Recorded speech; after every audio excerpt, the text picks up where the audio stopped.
কথায় আছে না, কষ্ট করলে কেষ্ট একদিন না একদিন মিলবেই। এই গাছগুলো আমি যখন এনেছিলাম তখন একদম ছোট্ট, মানে একটা ছোট্ট বাচ্চা যেমন হয় ঠিক সেই রকম। আস্তে আস্তে গাছগুলোকে কিভাবে বড় করলাম সেই ভিডিওই তোমাদের সঙ্গে আজকে শেয়ার করব। শুধু গাছ কেন, এই টবগুলো আমি একাই নিয়ে এসেছি, আমার সঙ্গে কেউ ছিল না। মানে আমার শ্বশুরমশাই বলো বা আমার হাজব্যান্ড বলো, কেউ মানে ছিল না আমার সঙ্গে।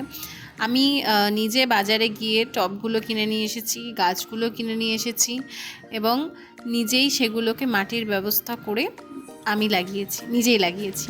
মাটিটা ব্যবস্থা করেছি আমার কাজের মেয়েকে দিয়ে। আমি বলিয়েছিলাম যে আমাকে একটু মাটি এনে দিস, তো সে আমাকে এনে দিয়েছে। এটা আমার অনেক বড় উপকার করেছে। আর তারপর থেকে শুরু হয়েছে আমার গাছের পরিচর্যা। তো তোমরা দেখতে পাবে যে আমি এই কটা দিনে এত গাছ লাগিয়েছি, মানে এত, মানে হয়তো আমার থেকেও আরও অনেকে অনেক গাছ লাগায়, কিন্তু আমার জীবনে প্রথম আমি এত গাছ লাগিয়েছি।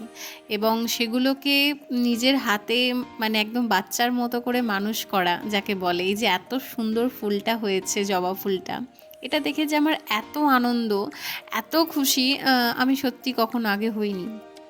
মানে খুশি হই, আনন্দ হই, কিন্তু নিজে যে জিনিসটা, মানে একটা বাচ্চাকে যেমন বড় করা হয় আস্তে আস্তে লালন পালন করে, তাকে তার সব দিকটা দেখে, ঠিক এই ফুলগুলোও ঠিক তাই, মানে গাছগুলোও ঠিক তাই। তাদেরকে বাচ্চার মতো করে মানুষ করে বড় করে তারা যখন ফুল দিচ্ছে তখন এত আনন্দ লাগছে, এত ভালো লাগছে। মানে আমার দেখে মনে হচ্ছে ওরা শুধু ফুটে আছে না, ওরা হাসছে।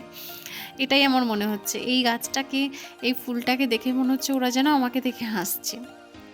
সত্যি বলছি, মানে এত আনন্দ, এত তৃপ্তি সত্যি আগে হয়নি। আমার মা কিন্তু ভীষণ প্রেমী মানুষ, আর গাছ লাগাতে ভীষণ ভালোবাসে আমার মা।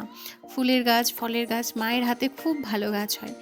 আর সেটা হয়তো যদি আমি একটু আধটু যদি পেয়ে থাকি মায়ের থেকে, তাহলে আমি অনেক ধন্যবাদ জানাই মাকে। ধন্যবাদ জানানো যায় না, মানে আমি অনেক লাকি আর কি, যদি মায়ের থেকে এই গুণটা আমি পেয়ে থাকি যে আমার হাতেও গাছ হচ্ছে।